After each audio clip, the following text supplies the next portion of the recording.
19h, 21h, Pascal de la Tour du Pin. Il est 19h14 sur Europe 1. Jonathan Arfi, le président du CRIF, Conseil représentatif des institutions juives de France, est dans ce studio. Bonsoir monsieur, merci d'être là. Bonsoir. Vous avez eu une journée évidemment chargée, vous étiez au rassemblement et nous allons en parler devant l'UNESCO tout à l'heure. Commémoration à la veille du 7 octobre. On va en parler ensemble, mais d'abord je voudrais avoir votre réaction. Le CRIF est monté au créneau en déplorant la déclaration d'Emmanuel Macron hier à propos de la livraison d'armes à Israël. Je redis un peu en substance ce que vous avez dit, appeler à priver Israël d'armes, cela revient à faire un peu le jeu du Hamas et du Hezbollah. Ce soir, on sait qu'Emmanuel Macron et Benjamin Netanyahou se sont parlé. Les deux dirigeants assument leurs différences de vue et Emmanuel Macron a redit au Premier ministre israélien qu'il était temps d'engager un cessez-le-feu et redit que la livraison d'armes, la prolongation de la guerre à Gaza et son extension au Liban ne peuvent produire, je cite, c'est le communiqué de l'Élysée, la sécurité attendue par les Israéliens et par tous dans la région. Est-ce que ce soir, cet échange entre Benjamin Netanyahou et Emmanuel Macron calme les choses ou pas du tout ? D'abord, c'est une bonne chose qu'il se soit parlé, comme dans tous les différends diplomatiques entre pays, c'est important. Mais moi, ce qui m'intéresse plutôt, c'est la dimension sociétale en France. Mais je vous pose cette question parce que ça a des conséquences en France. Exactement, et c'est ça qui moi, m'importe. Vous savez, on est dans une société française qui est engagée dans le combat contre le terrorisme depuis de nombreuses années. Nous avons été un des pays occidentaux les plus meurtris par le terrorisme. Et au fond, je crois qu'il est important qu'il y ait une solidarité entre les démocraties quand elles sont frappées par le terrorisme. Ça a été le cas d'Israël il y a un an.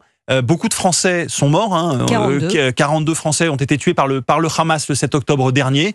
Et au fond, le combat que mène Israël contre le Hamas, c'est un combat qu'il mène pour lui, bien sûr, mais c'est un combat qu'il mène aussi d'une certaine manière pour nous, pour la France, parce que ce combat-là, c'est un combat contre l'islamisme qui est une menace globale. Et donc, tout sentiment d'isoler Israël, de ne pas lui donner, au fond, les capacités de mener ce combat à terme, eh bien, c'est quelque chose qui nous affaiblit tous dans toutes les démocraties en Europe. Donc c'est aussi le sens de la réflexion que nous avons eue là-dessus.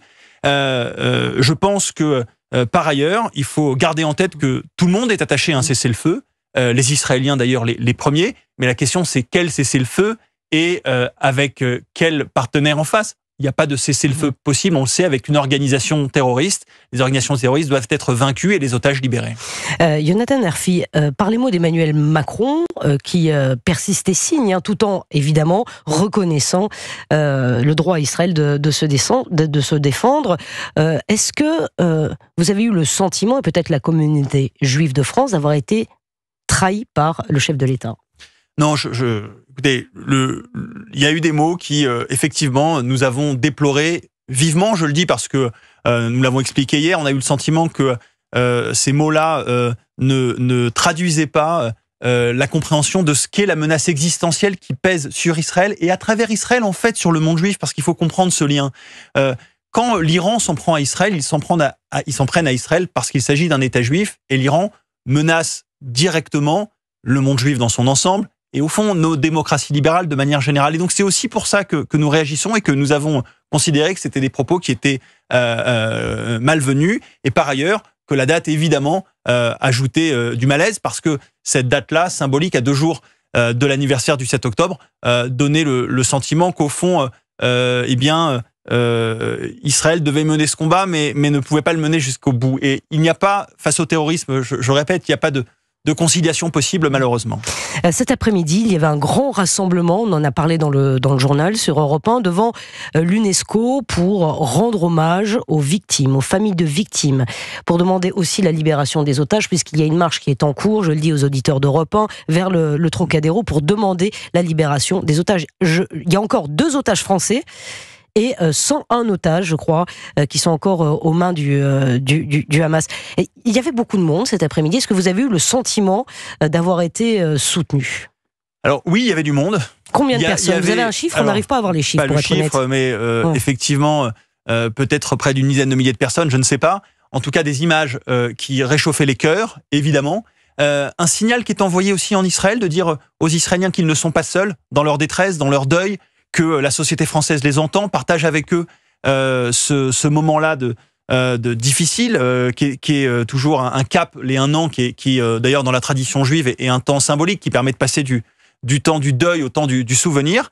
Et puis de l'autre côté aussi en faire un temps de mobilisation sur la société française. Parce que le 7 octobre, ça n'est pas qu'une question internationale, ça n'est pas qu'une question israélienne, c'est fondamentalement aussi un séisme en France. Ça a percuté notre vie politique. Le clivage est apparu de manière flagrante entre la France insoumise et ses soutiens autour de l'idée qu'au fond, le terrorisme aurait des formes de justification acceptables, que le Hamas ne serait pas une organisation terroriste, mais une organisation de résistance. Et puis de l'autre, des partis qui ont rejeté évidemment cette lecture-là. Ça a fracturé la société française. Ça a libéré l'antisémitisme comme jamais dans notre pays. On a compté pour la première fois depuis qu'on compte les actes antisémites, 1676 actes antisémites, plus de 1000 actes antisémites en 2023, et ce sera pareil malheureusement en 2024. Et donc on a besoin aujourd'hui de ce cri du cœur des Français pour dire leur solidarité. Et alors justement, est-ce que vous l'entendez, ce cri du cœur? Parce qu'on a un peu le sentiment, pardon, quand j'entends même parler autour de moi, que la communauté juive se sent très isolée. C'est-à-dire qu'elle a le sentiment de se battre toute seule. Est-ce que vous vous sentez soutenu? Vous parlez de LFI, de ses soutiens, et vous?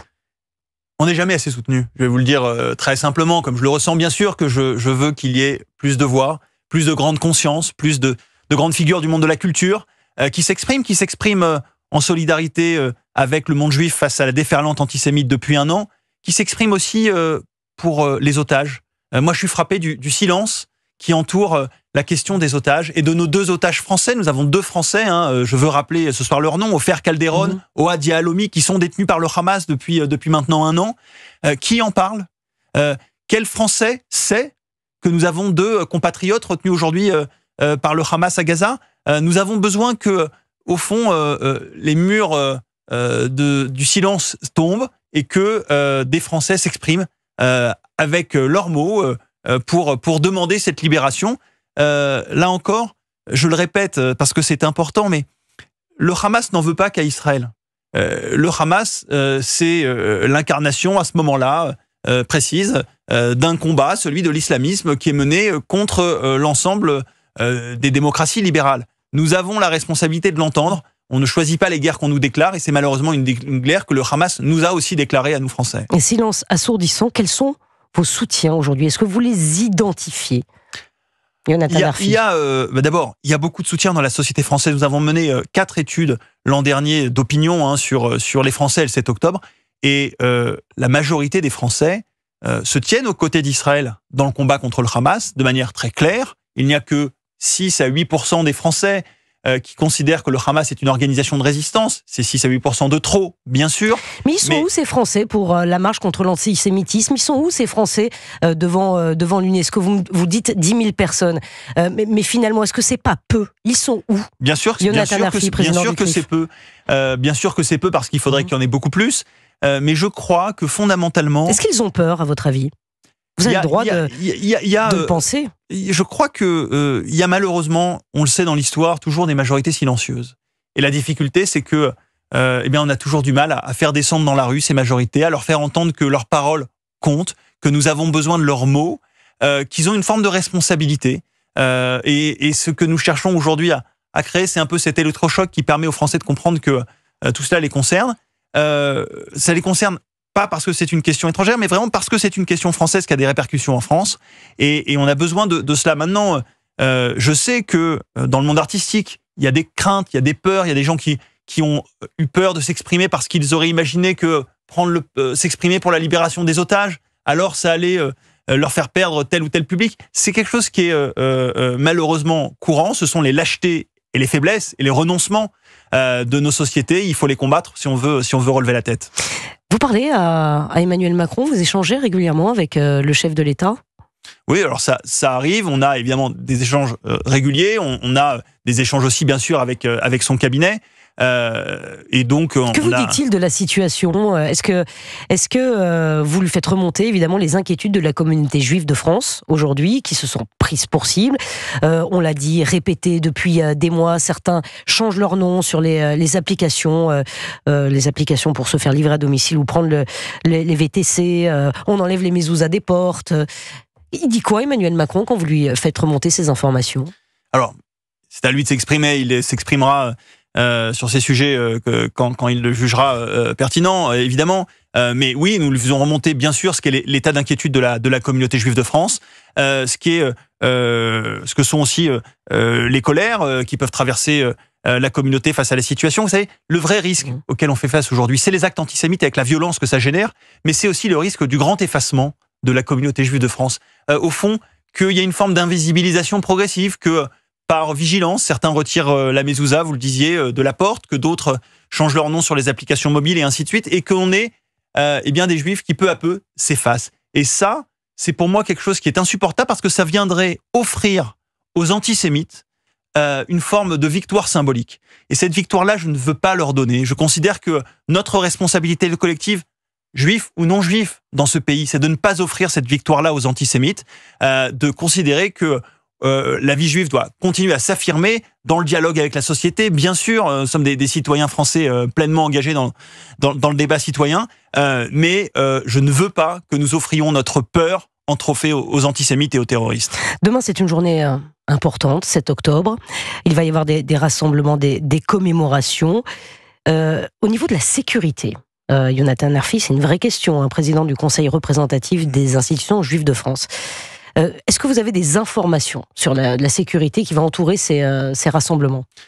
Écoutez, je me suis entretenu aujourd'hui avec le ministre de l'Intérieur au téléphone qui me faisait état d'un niveau de mobilisation importante des forces de police sur la sécurisation de l'ensemble des événements qui vont s'intégrer dans ces commémorations du 7 octobre. Il y a beaucoup d'événements en région parisienne, beaucoup aussi en région un peu plus loin. Et on a là-dessus besoin d'une vigilance extrême parce que au moment où nous allons vouloir commémorer le 7 octobre avec le drame que cela représente, d'autres, malheureusement, vont vouloir le célébrer autrement, parce qu'ils considèrent que c'est un moment de fête qui doit être d'une certaine manière célébré par de nouveaux actes antisémites. Et donc, on sait qu'il y a des groupes un peu partout dans le monde. Des groupes ont été démantelés aux États-Unis, certains groupes aussi en France d'ailleurs, autour de mouvances iraniennes, qui veulent s'en prendre à la communauté juive de France et qui choisiront malheureusement ces dates symboliques du 7 octobre pour essayer de passer à l'acte. Donc il y a besoin de la vigilance la plus totale des forces de sécurité sur la question. Est-ce que la communauté juive a peur ? La communauté juive est vigilante mais n'a pas peur. J'insiste sur cette différence. On est vigilant parce que notre histoire ancienne et récente nous amène à considérer que le risque sécuritaire, il faut le traiter, il faut le gérer, il faut vivre avec, que les synagogues, les écoles juives, les événements qui réunissent le monde juif sont des événements qui sont toujours sensibles et donc il faut une forme de vigilance importante. Et en même temps, on ne cède pas à la peur parce que céder à la peur, je le disais, ce serait offrir un cadeau aux antisémites, mais surtout ça ferait reculer l'essentiel. Je pense que la plus belle des réponses que nous puissions apporter à l'antisémitisme, c'est tout simplement de poursuivre notre vie de citoyen juif français, d'être pleinement juif, pleinement citoyen. Continuer à porter la kippa dans la rue, Yonatan Arfi. Chacun, oui, collectivement. Après, chacun fait ses choix individuels en fonction de son estimation du risque. Mais ma responsabilité, c'est de tout faire pour que personne en France n'ait à retirer sa kippa parce qu'il a peur. Personne en France n'est à s'interroger sur son avenir à cause de l'antisémitisme. Chaque fois que c'est le cas, parce que malheureusement ça arrive que ce soit le cas, et trop souvent, chaque fois que c'est le cas, c'est évidemment la République qui perd et qui recule. Yonatan Arfi, dans un instant, je voudrais vous faire réagir à l'appel lancé par Jean-Luc Mélenchon. Alors pas demain, mais à partir du 8. À brandir des drapeaux palestiniens, notamment dans les universités. Évidemment, ça a dû vous interpeller. Je voudrais qu'on en parle, mais on va en parler dans un tout petit instant sur Europe 1. Il est 19h28.